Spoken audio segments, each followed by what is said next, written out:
Shalom, damai di hati. Saudara-saudara, jumpa lagi dengan saya Pendeta Feralina Lahiwu dalam channel Bekal Spiritual. Jangan lupa like, subscribe, dan tekan tombol lonceng serta bagikan video ini sehingga boleh memberkati banyak orang. Saudara-saudara, saat ini kembali saya akan membagikan kebenaran firman Tuhan sesuai dengan MTPJ Gemim yang terdapat dalam 1 Petrus pasal 1 ayat 3 sampai ayatnya yang ke-12. Pembacaan dari tanggal 18 sampai 24 April 2021. Sebelum kita membaca firman Tuhan, mari kita berdoa. Tuhan, Engkau Bapa yang baik dalam kehidupan kami. Saat ini kami akan membaca firman-Mu. Beri kami hikmat agar kami mampu menerjemahkan isi Alkitab ini secara baik. Dan kami mampu mengerti isi hati Tuhan lewat kebenaran firman yang akan kami baca dan renungkan saat ini. Berfirmanlah bagi kami Tuhan, kami telah siap untuk mendengarnya. Amin. Saudara, 1 Petrus pasal 1 ayat 3 sampai ayatnya yang ke-12 diberi judul pengharapan iman dan kasih. Terpujilah Allah dan Bapa Tuhan kita Yesus Kristus yang karena rahmat-Nya yang besar telah melahirkan kita kembali oleh kebangkitan Yesus Kristus dari antara orang mati kepada suatu hidup yang penuh pengharapan untuk menerima suatu bagian yang tidak dapat binasa, yang tidak dapat cemar dan yang tidak dapat layu yang tersimpan di sorga bagi kamu, yaitu kamu yang dipelihara dalam kekuatan Allah karena imanmu. Sementara kamu menantikan keselamatan yang telah tersedia untuk dinyatakan pada zaman akhir. Bergembiralah akan hal itu, sekalipun sekarang ini kamu seketika harus berduka cita oleh berbagai-bagai pencobaan. Maksud semuanya itu ialah untuk membuktikan kemurnian imanmu yang jauh lebih tinggi nilainya daripada emas yang fana, yang diuji kemurniannya dengan api, sehingga kamu memperoleh puji-pujian dan kemuliaan dan kehormatan pada hari Yesus Kristus menyatakan dirinya. Sekalipun kamu belum pernah melihat Dia, namun kamu mengasihinya. Kamu percaya kepada Dia sekalipun kamu sekarang tidak melihatnya. Kamu bergembira karena sukacita yang mulia dan yang tidak terkatakan. Karena kamu telah mencapai tujuan imanmu, yaitu keselamatan jiwamu. Keselamatan itulah yang diselidiki dan diteliti oleh nabi-nabi yang telah bernubuat tentang kasih karunia yang diuntukkan bagimu. Dan mereka meneliti saat yang mana dan yang bagaimana yang dimaksudkan oleh Roh Kudus yang ada dalam mereka, yaitu roh yang sebelumnya memberi kesaksian tentang segala penderitaan yang akan menimpa Kristus dan tentang segala kemuliaan yang menyusul sesudah itu. Kepada mereka telah dinyatakan bahwa mereka bukan melayani diri mereka sendiri, tetapi melayani kamu dengan segala sesuatu yang telah diberitakan sekarang kepada kamu dengan perantaraan mereka, yang oleh Roh Kudus yang diutus dari sorga menyampaikan berita Injil kepada kamu, yaitu hal-hal yang ingin diketahui oleh malaikat-malaikat. Demikianlah firman Tuhan. Saudara-saudara, saya percaya bahwa kita semua hari ini dalam keadaan yang diberkati oleh Tuhan. Amin. Tema yang diangkat oleh MTPJ adalah buktikan kemurnian imanmu. Saudara, saya percaya bahwa setiap kita adalah orang beriman. Amin. Karena orang benar akan hidup oleh iman.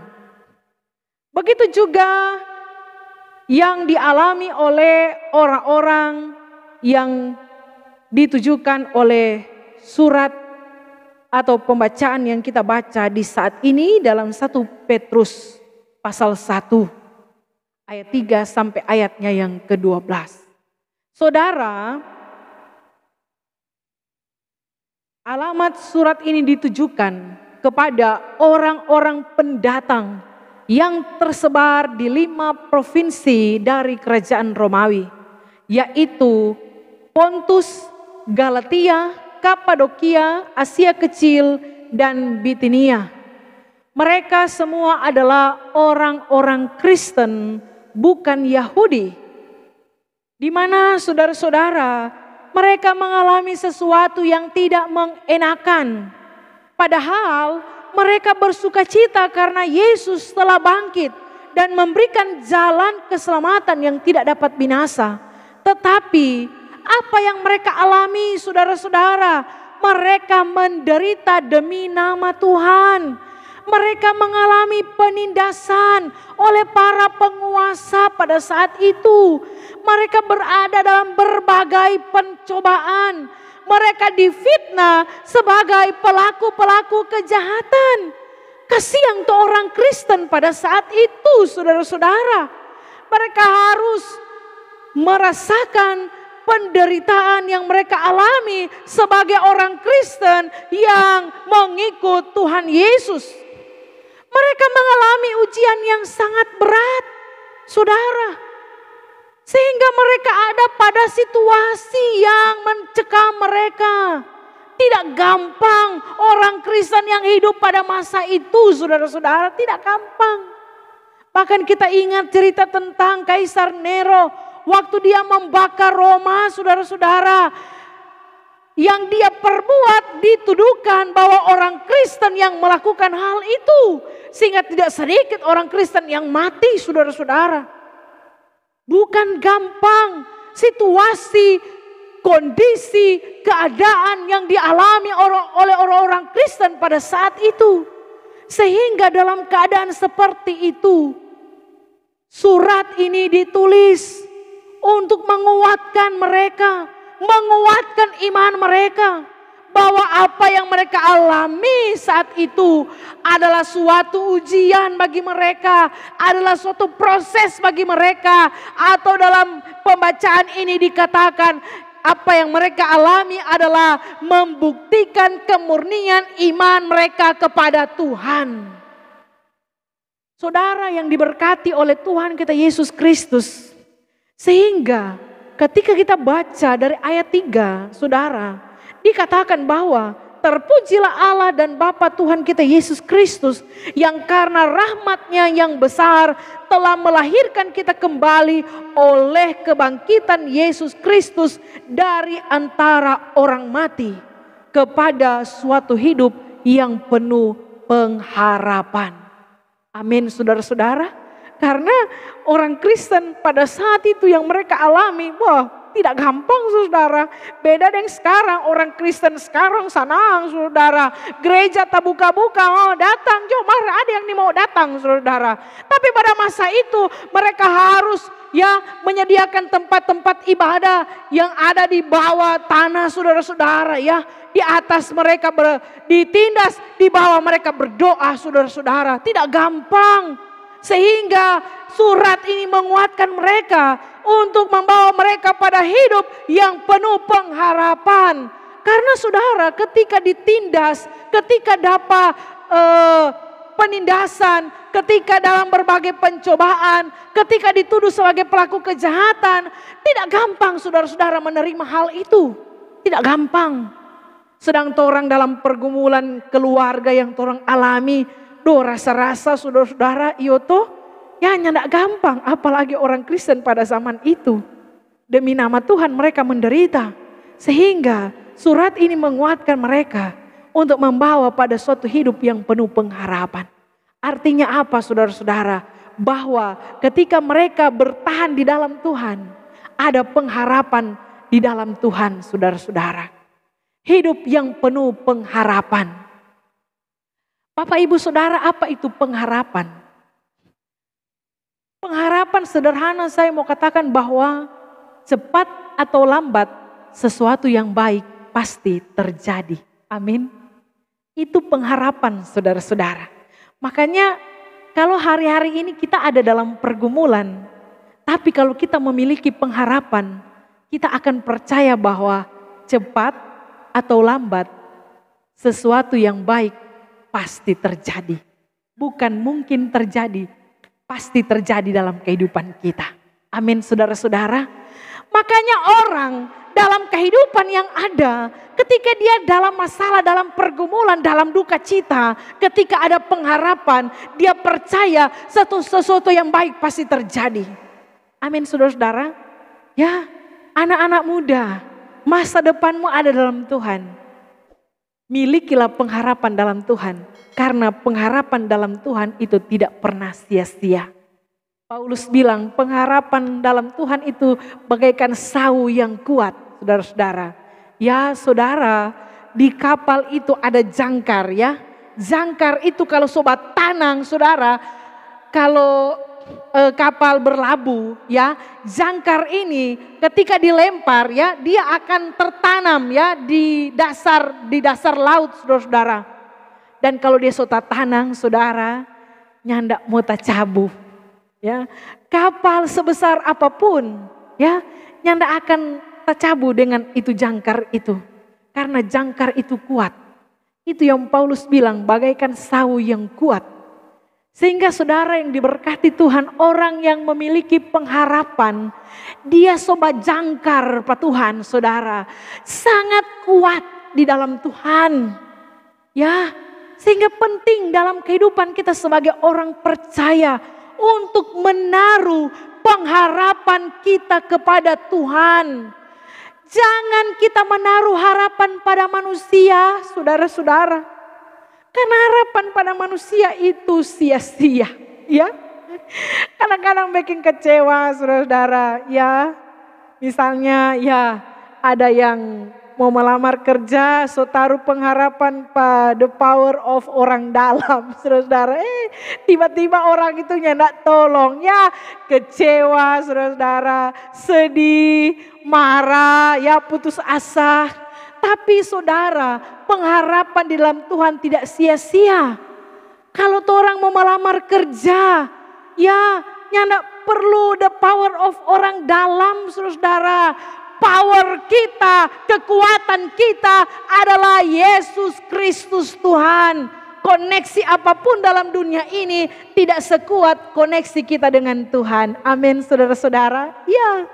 Itu orang kalau punya pengharapan, saudara-saudara, dia akan taruh pengharapan kepada Tuhan. Dia akan taruh koneksinya kepada Tuhan, saudara. Sehingga kalau melamar kerjanya perlu tako, nggak perlu pakai orang dalam. Kalau Tuhan yang menyertai, siapapun tidak akan dapat membatasi kuasa Tuhan. Kalau Tuhan yang buka pintu, nyana ada satu orang boleh dapat tutup, saudara-saudara. Maka kalau Tuhan tutup pintu, nyana ada satu orang boleh membuka tuh pintu itu. Sehingga mari saudara, kita punya pengharapan itu ada dalam Tuhan. Amin. Anak-anak muda taruh pengharapanmu dalam Tuhan. Keluarga-keluarga Kristen taruh pengharapan dalam Tuhan. Amin saudara-saudara. Luar biasa. Kemudian saudara-saudara, dikatakan dalam berbagai penindasan yang mereka alami, penulis surat mengatakan itu untuk membuktikan kemurnian imanmu kepada Tuhan. Saudara yang diberkati oleh Tuhan, bicara iman. Tadi saya katakan bahwa semua orang Kristen orang beriman. Amin. Mar adalah itu iman abal-abal, saudara-saudara. Tapi ada ketu yang memang DP iman murni, saudara-saudara. Ya, makanya kita Roma Paulus bilang, jadi iman itu timbul dari pendengaran oleh firman Kristus. Amin saudara. Ternyata saudara, orang iman ini ya akan muncul, akan terus bertumbuh saat orang dengar firman Kristus. Bukan itu firman lain saudara-saudara. Yesus pe firman, Kristus pe firman. Itu mesti orang dengar. Makanya jangan suka-suka dengar gosip. Ya, jangan suka-suka dengar tuh busu-busu saudara-saudara. Orang kalau kurang suka dengar busu, ya tompe hati jadi busu saudara-saudara. Tapi kalau orang dengar firman, orang hati penuh dengan firman, apa yang orang lakukan pasti firman Tuhan. Amin. Makanya saudara yang diberkati Tuhan, firman Tuhan itu penting dalam kehidupan kita. Tapi ada banyak orang sedih mau dengar firman saudara. Ya, sedih mau datang gereja, sedih mau datang kolom, sedih mau datang beribadah. Dipertanyakan DP iman saudara-saudara. KG ini cuma Kristen KTP. Ya, kalau status, memang jago sekali saudara. Tapi belum tentu DP iman kalau jago saudara-saudara. Ya, pergi gereja nih mau, kalau pi acara, apalagi kalau acara disco goyang, memang, DP mau itu saudara-saudara. Ya mudah-mudahannya ada petompe gereja, amin saudara. Ya, sehingga Bapak Ibu Saudara yang diberkati oleh Tuhan kita Yesus Kristus. Bicara tentang kemurnian iman. Ternyata ada juga iman yang murni saudara-saudara. Karena kalau bicara murni ini apa? Asli. Tidak bercampur, tidak terpengaruh, tidak berpengaruh dengan tidak ada pengaruh-pengaruh luar saudara-saudara. Jadi memang masih polos, masih lugu ya. Nyanda pengaruh dengan yang di luar dalam saudara, tidak ada pengaruh. Tidak mempengaruhi. Makanya bicara murni itu bicara asli, suci, ya. Itu tuh murni, saudara-saudara, murni. Makanya surat ini bilang untuk membuktikan kemurnian imanmu. Karena saudara yang diberkati oleh Tuhan kita Yesus Kristus, bukti kemurnian iman tidak pada saat kita sementara senang-senang. Kong dapat lihat orang iman yang murni, no saudara-saudara, tidak. Karena kemurnian iman dibuktikan pada saat orang sedang dalam penindasan. Pada saat orang sedang dalam pergumulan. Saat orang menderita, disitulah kita membuktikan kemurnian iman kita kepada Tuhan. Saudara yang diberkati oleh Tuhan kita Yesus Kristus. Firman Tuhan bilang kemurnian iman itu jauh lebih tinggi nilainya daripada emas yang fana. Bayangkan saudara. Padahal emas murni itu kadarnya 24 karat saudara. Ini emas murni ini mahal. Dia sangat berharga, sangat bernilai. Tapi ini emas murni ini tidak sebanding dengan kemurnian iman yang kita miliki saudara-saudara. Makanya biar nyak pakai emas murni saudara, atau biar nyak pakai barang emas satu badang. Yang penting dalam torang pediri ini ada kemurnian iman. Amin. Karena nilainya lebih tinggi, nilainya lebih berharga daripada emas yang dimiliki saudara-saudara. Bapak Ibu Saudara yang diberkati oleh Tuhan kita Yesus Kristus. Makanya barang siapa yang percaya kepadanya tidak binasa melainkan beroleh hidup yang kekal. Makanya kalau percaya Tuhan, percaya dengan sungguh-sungguh saudara. Iman itu harus murni, jangan campur-campur. Percaya Tuhan, percaya dukun saudara-saudara. Percaya Tuhan, masih percaya itu segala opo-opo saudara-saudara. Ya, Bapak Ibu Saudara yang diberkati Tuhan. Pada saat orang sakit, orang bilang kagak ngana ini orang sebeking. Kasihan. Saudara. Ya, kalau sakit berdoa aja ke Tuhan. Karena dapat dengar bilang orang beking, pergi pak peramal saudara ya.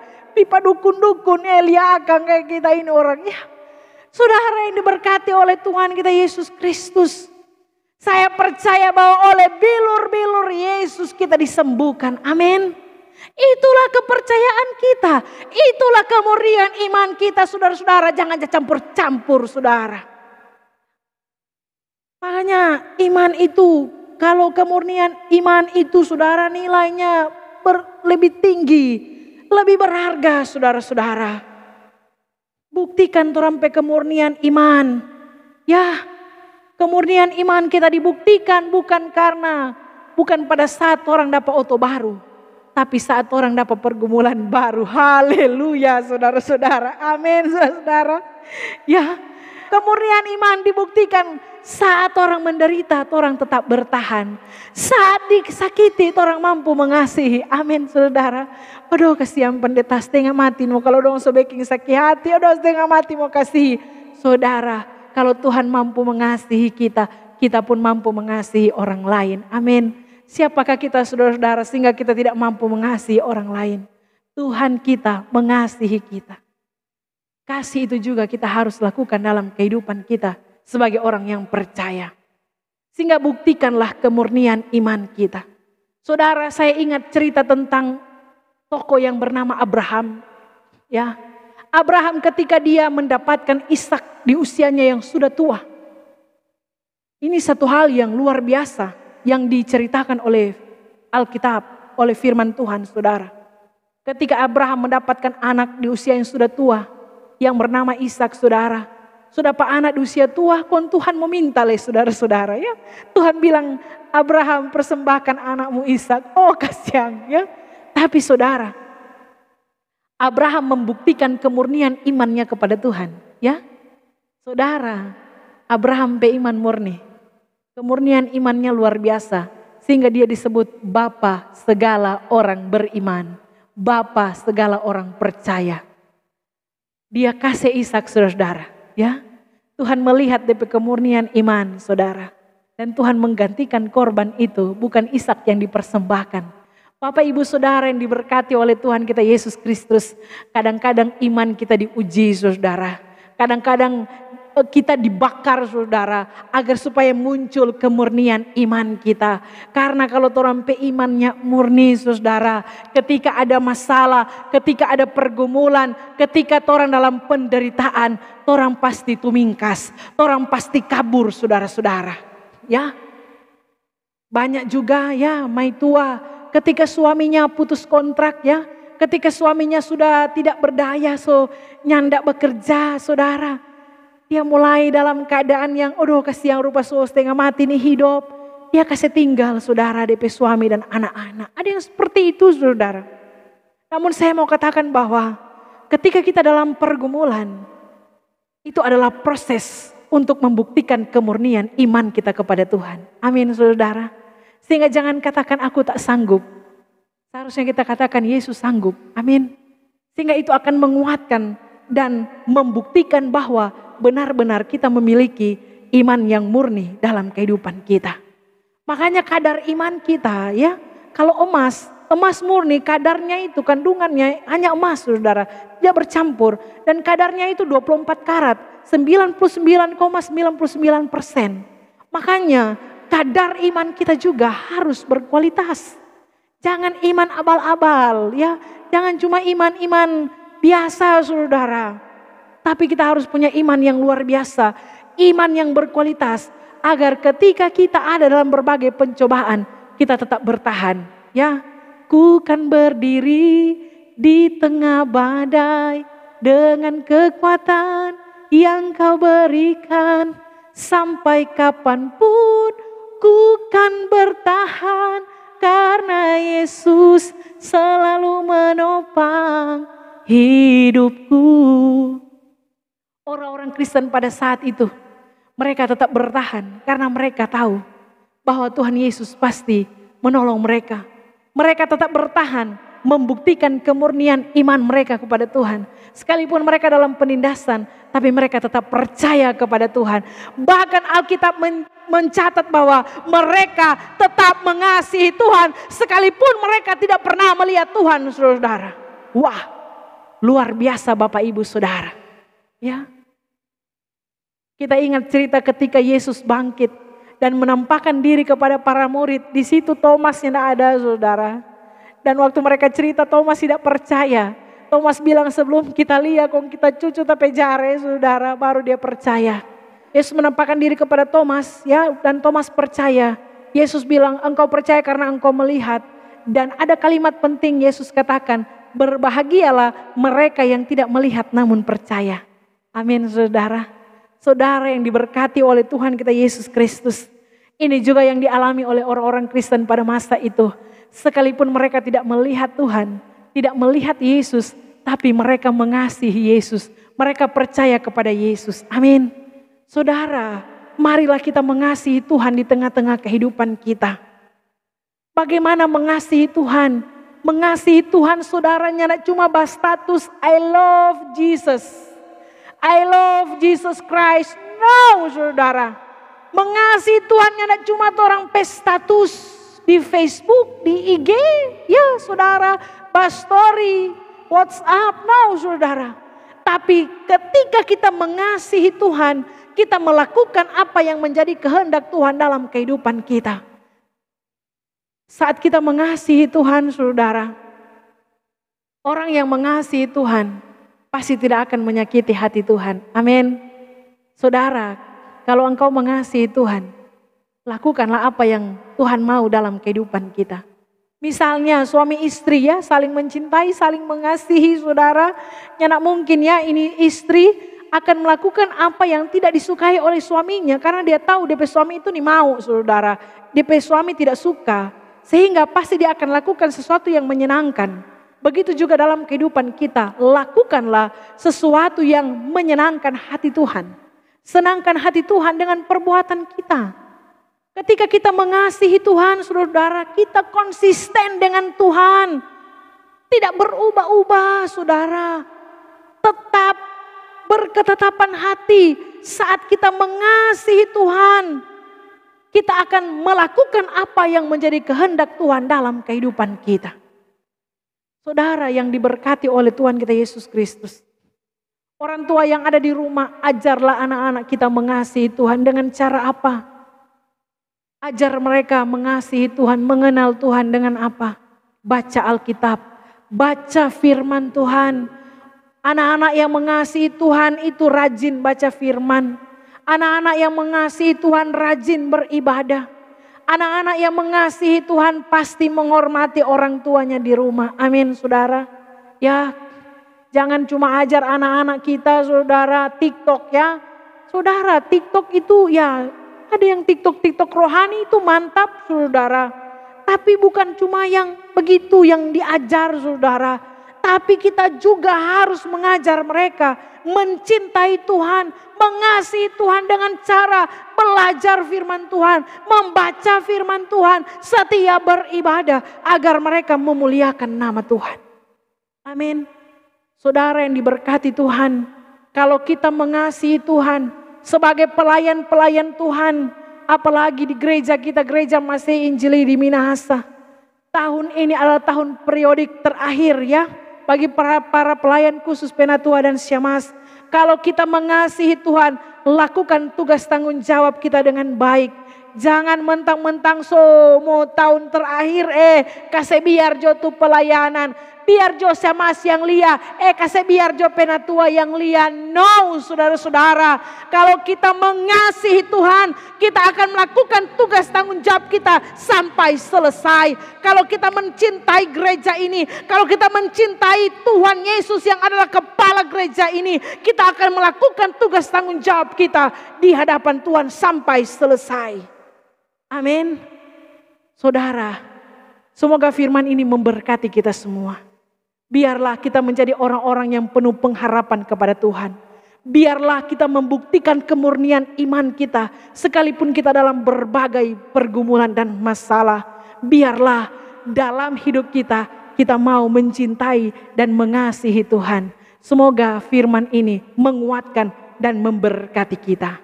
Mari kita berdoa. Terima kasih Tuhan untuk firman-Mu. Biar kebenaran firman Tuhan ini semakin meneguhkan iman kami. Dan biarlah dalam setiap apapun yang kami alami, senantiasa kami tetap bertahan. Penuh pengharapan di dalam Tuhan. Memurnikan iman kami lewat setiap pergumulan yang kami alami. Tetapi juga mengasihi Tuhan sebagai orang yang beriman kepadamu. Terima kasih Bapa, biar firman ini kami lakukan dalam kehidupan kami. Dalam nama Yesus kami berdoa, haleluya. Amin. Demikianlah saudara-saudara, shalom, damai di hati.